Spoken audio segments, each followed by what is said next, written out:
Hello, good morning, and welcome on and all present, my dear learners, in the platform of the Pinnacle Academy with me and Kid. So, after such a long time, we are meeting here again in this platform, and due to some reason, I was not taking the classes. But from today, from now, I will take your continuous classes from class 6 to 12th, and I will also take the classes of some topics on BA English Honors and MA English, and also take some topics of B.Ed. So जैसे कि आज आप सभी लोग यहाँ पे मेरे पीछे बोर्ड पर लिखा हुआ देख रहे होंगे टेंस। तो सबसे बड़ी डिमांड थी मेरे कुछ स्टूडेंट्स की, कुछ लोगों ने मुझे पर्सनली बोला भी था कि सर नरेशन मुझे सीखना है, नरेशन जानना है। दैट मीन्स कि डायरेक्ट इनडायरेक्ट स्पीच, वॉइस, ये सब के बारे में मुझे पढ़ना है। तो सबसे पहले उसको शुरू करने से अभी मैं आप लोगों को पहले टेंस बतलाऊंगा। टेंस इसलिए बतलाऊंगा क्योंकि टेंस जानना सबसे ज्यादा जरूरी है आपको, और वो टेंस आपको सेंटेंस मेकिंग सिखाएगा। सेंटेंस मेकिंग जब आप सीख जाइएगा तब आप सेंटेंस को ट्रांसफॉर्म करना सीखिएगा, यानी कि transformation of sentence is known transformational grammar. तो वहां पे आप लोग कुछ अलग चीज सीखिएगा, लेकिन ये जो अभी यहाँ पे आपके बोर्ड पर लिखा हुआ है दैट इज टेंस। टेंस को हम हिंदी में बोलते हैं काल।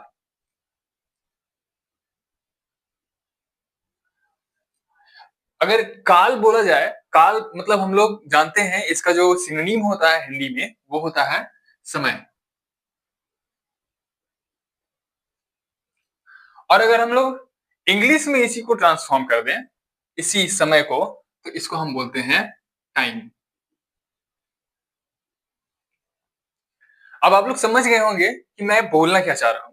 दैट मीन्स कि what is the definition of tense, क्योंकि हर चीज का कुछ ना कुछ डेफिनेशन होता ही है। तो what is the definition of tense? So the very simple definition of tense is time is tense, यानी कि समय ही काल है और काल ही समय है। एकदम इजी वे में आपको इसको समझना है, ठीक है? क्योंकि हम लोग इसको इसलिए पढ़ रहे हैं क्योंकि हम लोग जानेंगे कि सेंटेंस जो हम बनाते हैं वो समय के अकॉर्डिंग कैसे बनाते हैं। समय के अकॉर्डिंग कहने का मतलब ये है कि जो बीत गया उस सेंटेंस को हम किस तरीके से एक स्ट्रक्चर में सजाएंगे, जो अभी चल रहा है उसको किस तरीके से स्ट्रक्चर में सजाएंगे, और जो आने वाला है उसको किस तरीके से स्ट्रक्चर में अरेंज करेंगे। So my dear students, let me come to the definition of tense. So the definition.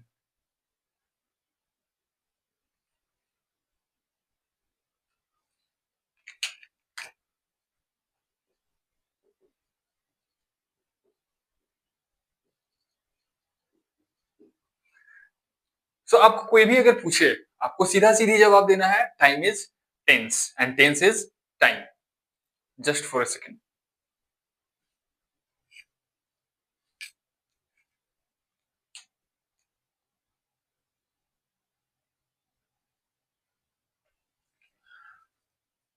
अब हम लोग टेंस तो पढ़ रहे हैं, लेकिन अभी हम लोग सबसे पहले जानेंगे कि इसमें जो सेंटेंसेस है उसको बनाने के लिए रिक्वायर्ड चीजें हमारे पास क्या क्या होनी चाहिए, ठीक है?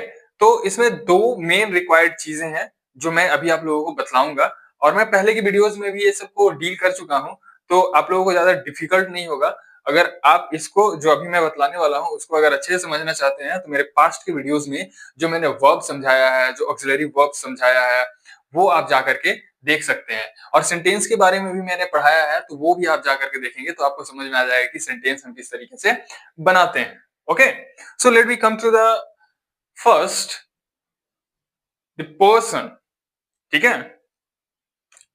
तो फर्स्ट आप लोगों का आ जाता है पर्सन। पर्सन दैट मीन्स कि first person, second person, third person आप लोगों ने पढ़ा होगा। तो first one is person, PERSON, person. ये दो फॉर्म में आपका होता है। कौन कौन सा फॉर्म होता है?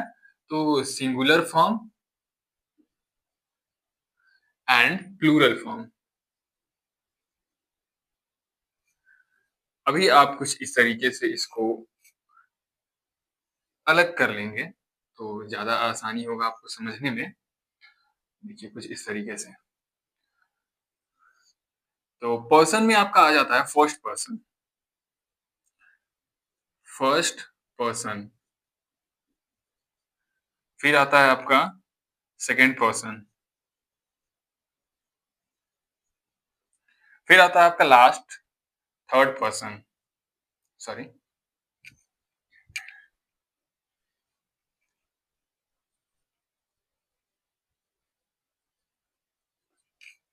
तो ये 3 पर्सन्स हैं आपके पास जिसको आपको जानना बहुत ही ज़्यादा ज़रूरी है, अगर आप टेंस पढ़ रहे हैं तो, सेंटेंस बनाने के लिए, ठीक है? तो अभी आइए हम लोग देखते हैं कि ये फर्स्ट पर्सन सिंगुलर नंबर क्या है? तो आप लोग गेस कर सकते हैं, अगर आप लोगों को पता है तो कमेंट के माध्यम से आप लोग बता सकते हैं कि first person singular number, second person singular number, third person singular number से और प्लूरल नंबर क्या है? सो देखिए फर्स्ट पर्सन सिंगुलर नंबर आपका होता है आई, जिसको हम हिंदी में बोलते हैं मैं, ठीक है? उसके बाद इसका प्लूरल जो है वो हो जाता है वी। आई का अब जो प्लूरल है वो हो जाता है वी, इसको हम बोलते हैं हम, ठीक है? हम या हम लोग, हम या हम लोग, ये आप याद रखेंगे, ठीक है? उसके बाद हमारा आता है second person singular number. Second person singular number आपका हो जाता है यू, और सेकंड पर्सन प्लूरल नंबर भी आपका जो है वो हो जाता है यू। तो यू का मतलब होता है तुम या आप, ठीक है? इसको हम एक और सेंस में समझ सकते हैं, तुम लोग या आप लोग, ठीक है? लेकिन एक चीज आपको ध्यान देना है, अभी जो मैंने यहाँ पे थोड़ा सा मिस्टेक किया, तो इस चीज को आपको ध्यान ध्यान देना है, क्योंकि ये सिंगुलर नंबर है ना, तो सिंगुलर नंबर के लिए यूज कर रहे हैं तो यहाँ पे तुम और तुम आप हो जाएगा। प्लूरल में जब हम यूज करेंगे तब यहाँ पे होगा तुम लोग, तुम लोग और आप लोग, ठीक है? इस चीज को आप लोग ध्यान में रखेंगे।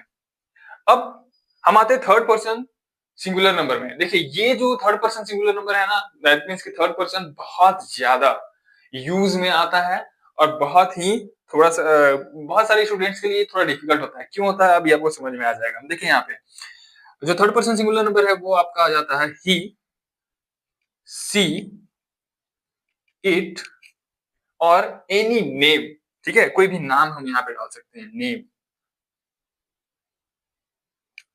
अब इसका जो प्लूरल है इन सबका मिला करके, इन सबका मिला करके एक प्लूरल बनता है, दैट इज कॉल्ड दे, ठीक है? दे मतलब वे या वे लोग, ठीक है? ये चीज आप याद रखिएगा। ही का मतलब जो होता है वो होता है वह, ये इस्तेमाल करते हैं लड़का के लिए। उसके बाद सी का मतलब भी होता है वह, जिसका इस्तेमाल हम करते हैं लड़की के लिए। और इट का मतलब होता है वह, लेकिन इट का जो हम इस्तेमाल करते हैं वो किसी भी एनिमल, ठीक है? इट का आप ध्यान में रखेंगे, किसी भी एनिमल या फिर बर्ड, ठीक है? या फिर नॉन लिविंग थिंग्स के लिए, ठीक है? तो इट का इस्तेमाल हम कहाँ कर रहे हैं? एनिमल्स या बर्ड्स के लिए या फिर नॉन लिविंग थिंग्स के लिए, ठीक है? अब आप यहाँ पे देख लीजिए नेम है, तो नेम में किसी का भी नाम आप यहाँ पे डाल सकते हैं, ठीक है? अब देखिए सबसे बड़ा प्रॉब्लम यहाँ पे क्या आता है स्टूडेंट्स को समझने में, कि इन सबके साथ तो चलो ठीक है, हम एक एक सेंटेंस बना लेते हैं, ठीक है? जैसे I eat, we eat, you play, you come, ठीक है। लेकिन अभी यहाँ पे दिक्कत क्या आ रहा है, सिंपल प्रेजेंट टेंस जब हम पढ़ते हैं तब यहाँ पे हमने वर्ब का पहला फॉर्म इन सबके साथ में इस्तेमाल किया, लेकिन जो थर्ड पर्सन सिंगुलर नंबर है केवल और केवल थर्ड पर्सन सिंगुलर नंबर, ठीक है, इसके साथ में हमारे वर्ब का पांचवा फॉर्म इस्तेमाल होता है और वर्ब के फिफ्थ फॉर्म में हमारा एस या ई एस लगता है लास्ट में, ठीक है। तो यहाँ एक बार आप थोड़ा सा नजर डाल करके देख लीजिए कि क्या है। अब हम लोग यहाँ पे देखेंगे कि ये जो थर्ड पर्सन सिंगुलर नंबर है इसके साथ में जब हम सेंटेंस मेकिंग करते हैं तो कौन से वर्ब का इस्तेमाल करते हैं। तो देखिए मैं इधर लिख दे रहा हूं कि थर्ड पर्सन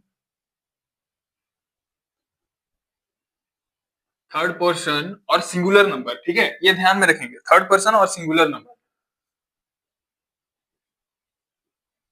सिंगुलर नंबर के साथ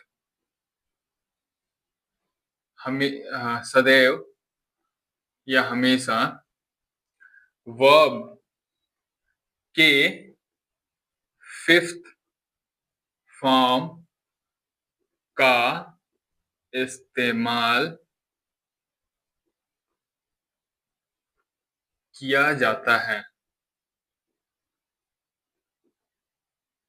अब जैसे कि एग्जांपल देख लीजिए आप, क्या क्या हो सकता है वर्ब का पांचवा फॉर्म। तो जैसे हम लोग गो लिखते हैं तो गो का हो जाता है गोज, कम लिखते हैं तो कम का हो जाता है comes, right, WRIT, right, right का हो जाता है राइट्स। तो आप देख पा रहे होंगे कि यहाँ पे मैंने आपको बोला भी कि एस या ई एस लगता है लास्ट में, ठीक है। तो आप यहाँ पे देख पा रहे होंगे कि जो वर्ड है गो, गो के लास्ट में एस या ई एस नहीं लगा हुआ है, तो यहाँ पे हम ई एस लगाए हैं। कम के लास्ट में एस नहीं लगा हुआ है, यहाँ मैंने एस लगाया है। राइट के लास्ट में एस नहीं है, यहाँ पे मैंने एस लगाया है। मैंने नहीं लगाया है, बट ये ग्रामेटिकल स्ट्रक्चर में है, ग्रामेटिकल फॉर्म में है। तो हम लोग अब यहाँ पे देख रहे हैं कि ये वर्ब का पहला फॉर्म है और ये वर्ब का पांचवा फॉर्म है, जिसका इस्तेमाल हम सभी थर्ड पर्सन सिंगुलर नंबर के साथ में करते हैं, ठीक है। इस चीज को आपको ध्यान में रखना है।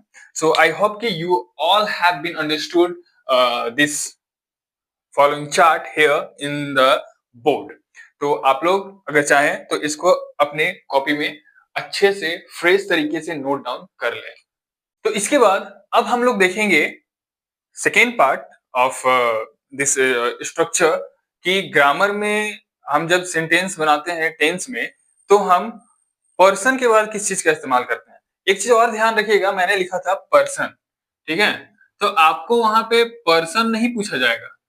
पर्सन जो मैंने लिखा था first person second person third person, वही फर्स्ट सेकंड थर्ड पर्सन जो है वो सब्जेक्ट कहलाता है, SUBJECT, जो कि आपके स्ट्रक्चर में आने वाला है। तो ये चीज को आप ध्यान में रखिएगा कि पर्सन ही हमारा सब्जेक्ट है, और वो सब्जेक्ट क्या है, I, we, you, he, she, it, any name और दे। ये भी याद रखना है कि सिंगुलर में कौन है, प्लूरल में कौन है, और थर्ड पर्सन सिंगुलर नंबर जो होता है उसके साथ में हम वर्ब के पांचवे फॉर्म का इस्तेमाल करते हैं। ये आपको एकदम परफेक्टली याद रखना है, ठीक है। तो आइए अब हम लोग देखते हैं ऑक्सिलरी वर्ब के बारे में, ठीक है, क्योंकि वर्ब का इस्तेमाल किए बिना हम टेंस नहीं पढ़ सकते हैं।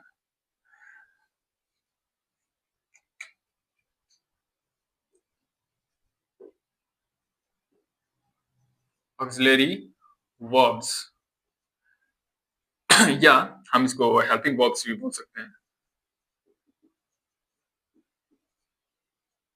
helping verbs. So what are they? Auxiliary verbs और a helping verb यानी कि सहायक क्रिया।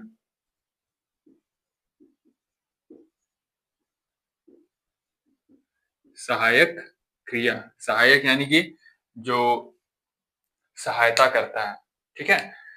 तो सिंपल वाले सेंटेंसेस में तो आपको नहीं, लेकिन उसके बाद वाले जो सेंटेंसेस हम लोग पढ़ेंगे उसमें आपको ये बहुत एकदम प्रोमिनेंटली यूज में आएगा। ठीक है, तो इसलिए आइए सबसे पहले देखते हैं हम लोग अलग अलग, ठीक है, अलग अलग दैट मीन्स की प्रेजेंट टेंस का,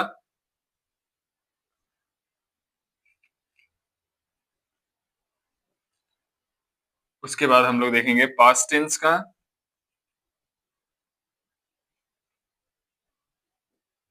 ठीक है।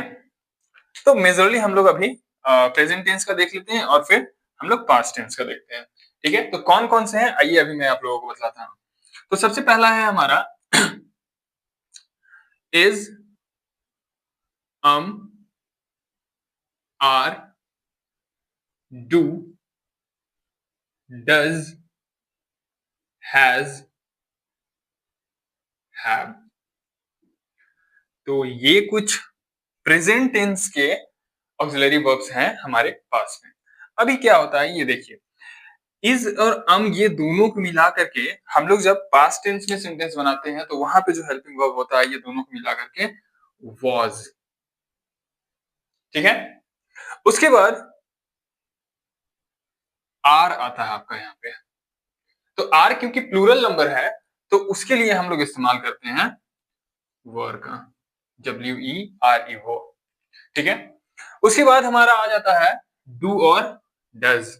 डू और डज दोनों ही प्रेजेंट टेंस के वर्ड्स हैं, हेल्पिंग वर्ब हैं। तो इसका जो पास्ट टेंस में हम लोग इस्तेमाल करते हैं that is called did. Hope that you are getting very well. उसके बाद अब हम लोग आ जाते हैं हैज और हैव में। तो हैज और हैव का इस्तेमाल जो है हम वो परफेक्ट टेंस में करते हैं और परफेक्ट टेंस में इसका इस्तेमाल जब हम करते हैं पास्ट टेंस में तो ये हैज और हैव बदल जाता है आपका हैड में, ठीक है। तो एक बार फिर से आप समझ लीजिए, ऑक्सिलरी वर्ब जो है प्रेजेंट टेंस का वो is, are, do, does, has और हैव है, ठीक है। इस इज और को मिला करके वॉज में जो हम इस्तेमाल करते हैं, सॉरी, पास्ट टेंस में जो हम लोग इस्तेमाल करते हैं वो हो जाता है हमारा वॉज, और उसके बाद आर का जो है हमारा पास्ट फॉर्म वो हो जाता है वर। उसके बाद डू और डज का जो है पास्ट वो हो जाता है डिड, और हैज और हैव का पास्ट हो जाता है हैड, ठीक है। अब मेरा एक सवाल है आप सभी लोगों से, ठीक है, जितने भी लर्नर्स हैं उन सभी से मेरा एक सवाल है, how many types of tense? This is really a very fantastic question to you all. आखिर टेंस के कितने प्रकार होते हैं? सच में अगर एग्जैक्टली देखा जाए तो बहुत लोग आप में से बोलेंगे सर 3। कौन कौन से 3? पहला आएगा जो आपके बोर्ड पर लिखा है प्रेजेंट टेंस, सेकंड आपने जो लिखा है पास्ट टेंस। मैं पूछूंगा तीसरा कौन सा है? तीसरा आप एग्जैक्टली बोलेंगे फ्यूचर टेंस, बोलेंगे ना, मैं लिखता भी हूं अभी यहाँ पे।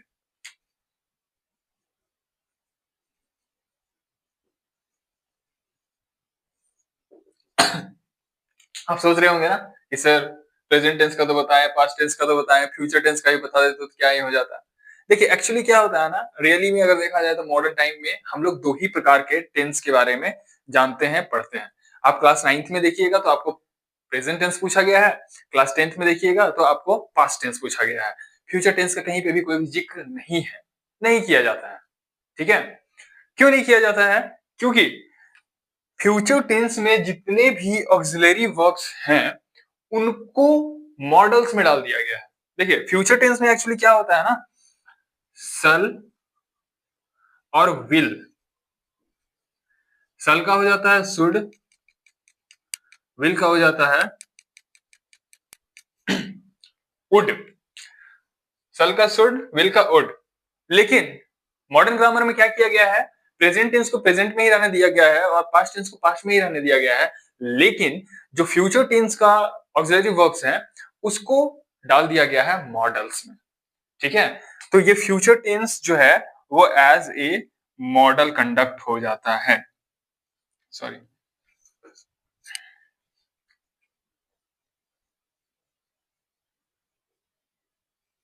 तो अब अगर हम लोग फ्यूचर टेंस के सारे ऑक्सिलरीज का इस्तेमाल कर रहे हैं मॉडल्स में तो फिर फ्यूचर टेंस क्यों पढ़ना है हमें? क्यों पढ़ेंगे?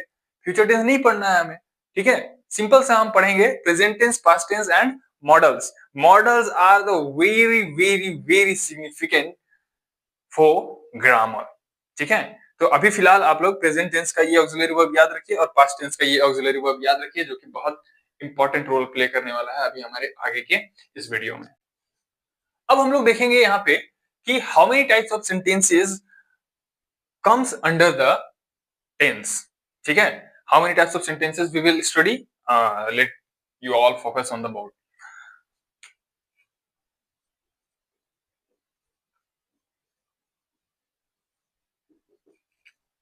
फर्स्ट जो आपका आएगा वो सबसे सिंपल रहता है। शुरुआत जो होता है वो सबसे सिंपल से होता है, इसलिए सबसे सिंपल सेंटेंस में हम लोग जाएंगे सबसे पहले। तो फर्स्ट जो आपका हो जाएगा अफर्मेटिव सेंटेंस।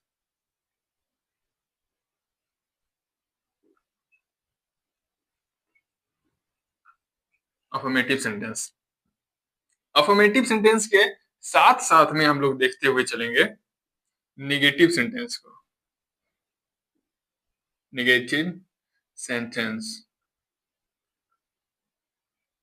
उसके बाद थर्ड हमारा आ जाएगा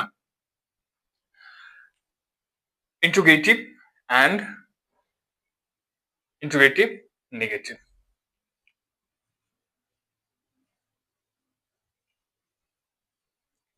इंटरोगेटिव सेंटेंस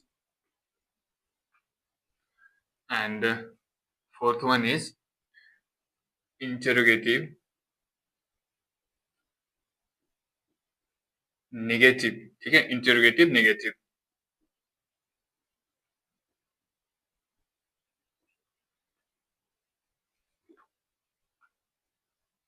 उसके बाद फिफ्थ आ जाएगा हमारा WH इंटरोगेटिव। WH interrogative.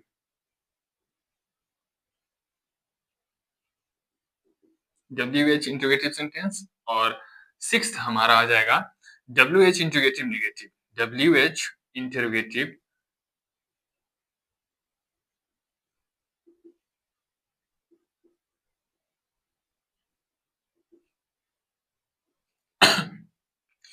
तो पहला हमारा आ गया अफर्मेटिव सेंटेंस, दूसरा आ गया हमारा नेगेटिव सेंटेंस, यानी कि सकारात्मक वाक्य और नकारात्मक वाक्य।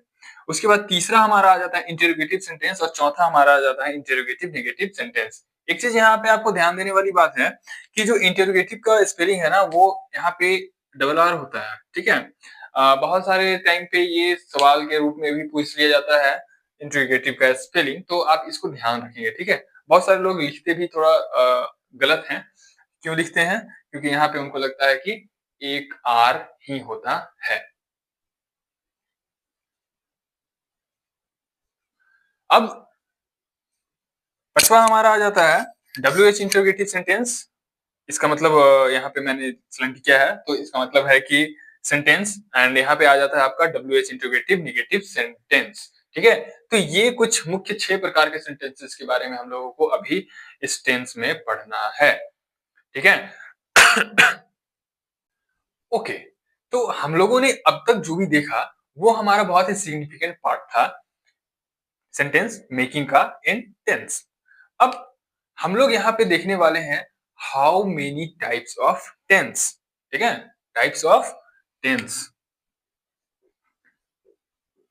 Types of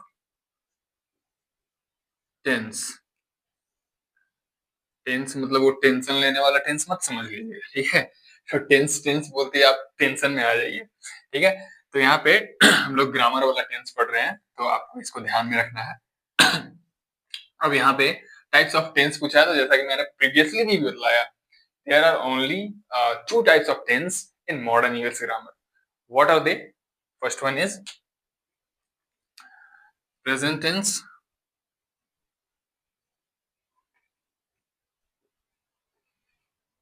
and the second one is past tense। past tense, sorry।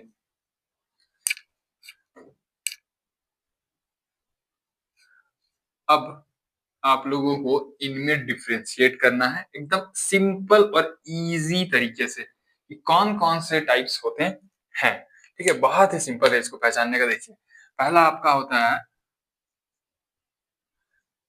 Simple present tense, या फिर इसी को हम बोलते हैं प्रेजेंट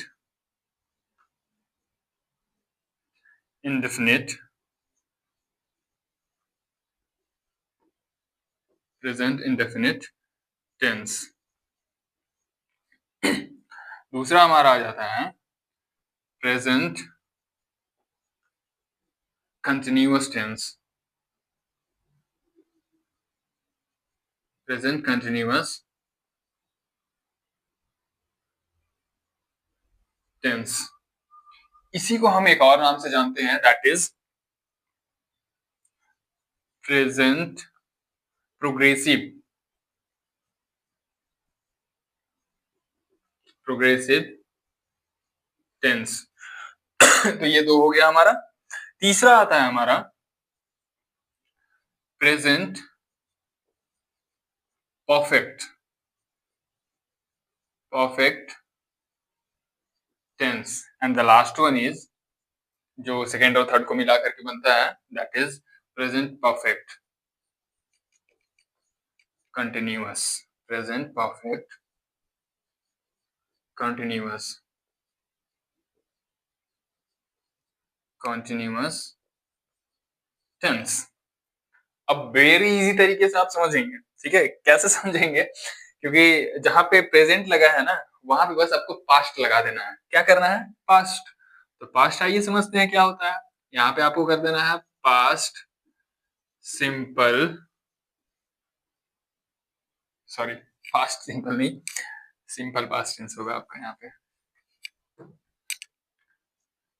सिंपल पास्ट टेंस। इसी को हम लोग बोलेंगे past indefinite tense, past indefinite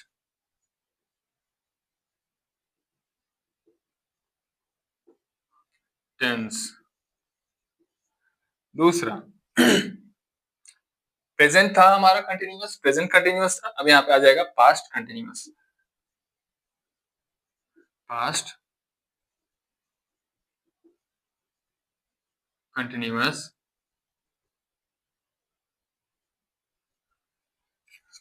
past continuous tense. इसी को हम लोग बोलेंगे पास्ट प्रोग्रेसिव,